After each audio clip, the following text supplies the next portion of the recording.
Hi friends, welcome to my YouTube channel. గత కొన్ని రోజుల నుంచి మన భారతదేశంలో చూస్తున్నాం.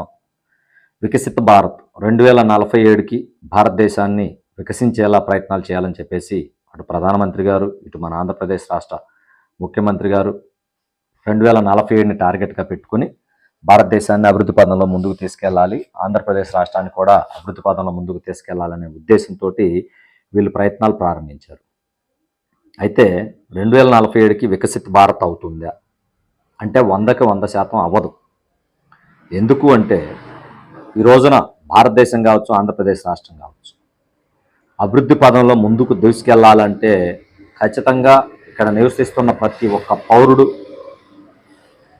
స్వేచ్ఛగా జీవిస్తూ వాడి కష్టానికి తగ్గ ప్రతిఫలాన్ని పొందుతూ ఆర్థికంగా, సామాజికంగా, చదువులలో ఉన్నతంగా అభివృద్ధి చెందితేనే మన భారతదేశం కావచ్చు, ఆంధ్రప్రదేశ్ రాష్ట్రం కావచ్చు అభివృద్ధి చెందుతుంది. ఇవన్నీ జరగాలంటే కొత్త కొత్త ఇండస్ట్రీలు రావాలి, విదేశీ సంపదని మనం ఆహ్వానించదగ్గాలి, విదేశీ కరెన్సీని మన దేశంలోకి మన యొక్క ఏదైతే ప్రోడక్టులు తయారు చేస్తున్నామో దాని ద్వారా విదేశీ సంపదని, మారక విలువలని మనం మన దేశంలోకి ఆహ్వానించినట్లయితే అప్పుడు మన దేశానికి అదనపు ఆదాయం సమకూరుతుంది, మన దేశంలో ఉన్న పౌరులందరికీ చేతి నిండా పని ఉంటుంది, అప్పుడు అభివృద్ధి పదంలో దూసుకెళ్ళటానికి అవకాశం ఉంటుంది. కానీ అది సాధ్యపడుద్దా అంటే 100కి 100% సాధ్యపడదు.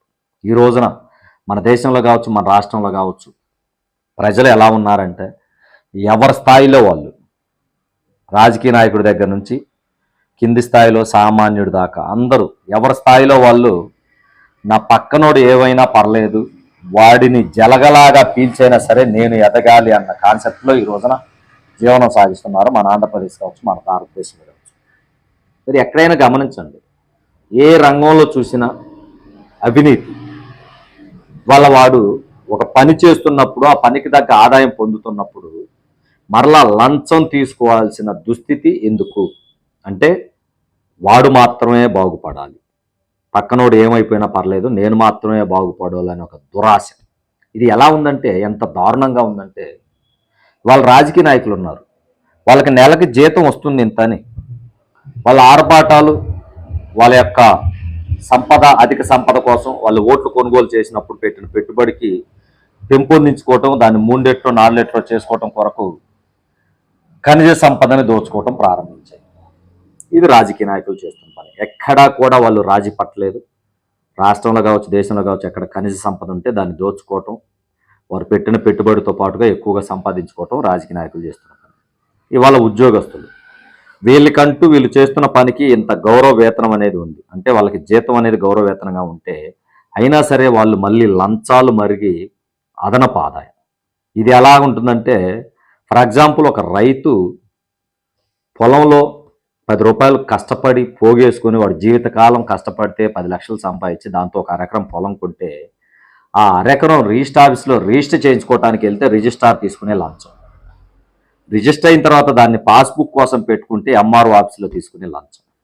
వీళ్ళిద్దరికీ నెలవారీ జీతం వస్తుంది, అయినా సరే ఈ పేదోడు సంవత్సరం కాలం పాటు 10 సంవత్సరాలు 20 సంవత్సరాలు కష్టపడి వాడేదో కట్ట సంపాదించేసి దాంతో వాడేదో కొద్దిపాటి భూమిని కొనుగోలు చేస్తే దాంట్లో కూడా వీళ్ళు లంచం తీసుకుంటూ వీడు నాశనమైనా పర్లేదు మాకు అదనపు ఆదాయం కావాలని చెప్పేసి ఆలోచన చేసేటటువంటి వ్యక్తులు వీళ్ళ స్థాయిలో వీళ్ళు మేము మాత్రమే బాగుంటే చాలు, ప్రజలు ఏమైపోయినా పర్లేదు అనేది వీళ్ళ కాన్సెప్ట్.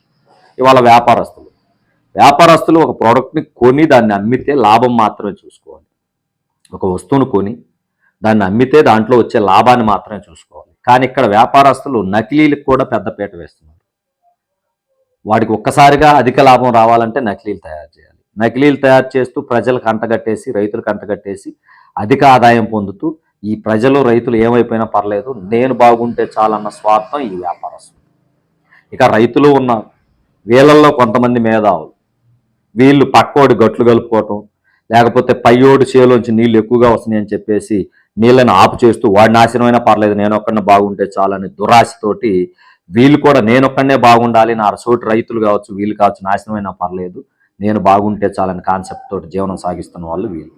ఇవాళ భారతదేశంలో ఎవరిని తప్పు పట్టడానికి లేదు, అందరూ ఎవరికి వారు ఒకటే సిద్ధాంతం, ఒకటే నానుడి.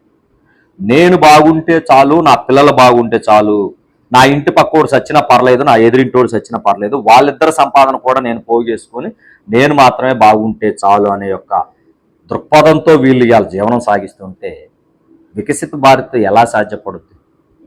వీళ్ళ మైండ్ సెట్లు మార్చకుండా, వీళ్ళ ఆలోచన ధోరణిని మార్చకుండా, కష్టానికి తగ్గ ఫలితాన్ని ఆశించండి రా బాబు, అధిక ఆదాయం కోసం మీరు మీ పక్కన వారిని నాశనం చేయొద్దు అనే ఒక దృక్పథాన్ని వారిలో తీసుకెళ్లకుండా ఎలా సాధ్యపడుద్ది? కేవలం దేశభక్తి లేని వ్యక్తులు ఇలా ఎంతమంది ఉన్నారంటే దేశంలో అందరూ దేశభక్తి లేని వాళ్ళే. ఎవరికి వాడు నేను బాగుంటే చాలు అన్న కాన్సెప్టే కానీ నా దేశం బాగుండాలి, నా దేశం అభివృద్ధి పదంలో ముందుకెళ్లాలంటే నాతో పాటు జీవిస్తున్న నా స్థానిక ప్రజలు, నా తోటి ప్రజలు కూడా ఆర్థికంగా బలంగా ఎదగాలి.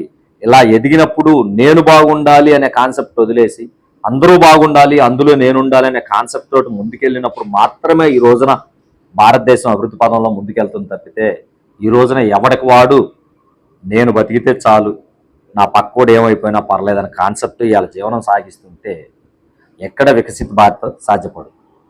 ఎంత దౌర్భాగ్యకర విషయం అంటే మన భారతదేశంలో కరోనా ఒక గొప్ప గుణపాఠాన్ని నేర్పింది.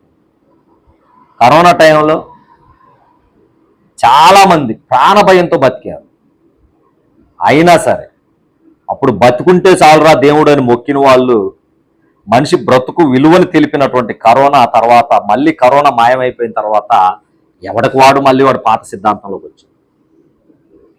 సో ఇప్పటికైనా రాజకీయ పార్టీలు, ప్రజలు అందరూ గమనించండి, భారతదేశం అభివృద్ధి పదంలో ముందుకు తీసుకెళ్ళాలి అంటే ప్రజలందరికీ దేశం మీద భక్తి ఉండాలి, ప్రజలందరూ కష్టపడే తత్వాన్ని అలవాటు చేసుకోవాలి, ప్రజలందరూ ఎవరికి వాళ్ళు మేము కష్టపడి సంపాదించి ప్రభుత్వానికి ట్యాక్స్ రూపాన కట్టేసి ప్రభుత్వాన్ని భారతదేశాన్ని ముందుకు తీసుకెళ్దామని ఆలోచించాలి. కానీ ఎవరికి వాడు నేను కష్టపడకుండా ప్రభుత్వం దగ్గర నుంచి వచ్చే పథకాలు దోచుకుంటూ హాయిగా జీవనం సాగిస్తామనే కాన్సెప్ట్తో ఉన్నంత కాలం ఈ రోజున ఆంధ్రప్రదేశ్ రాష్ట్రంలో కావచ్చు, భారతదేశంలో కావచ్చు, ఇటువంటి సంక్షేమ పథకాలు ఉన్నంత కాలం వికసిత భారత్ కాదు కదా, ఇప్పుడున్న భారతదేశం కంటే కూడా అట్టడుక్కి వెళ్ళిపోయే అవకాశం ఖచ్చితంగా ఉంది.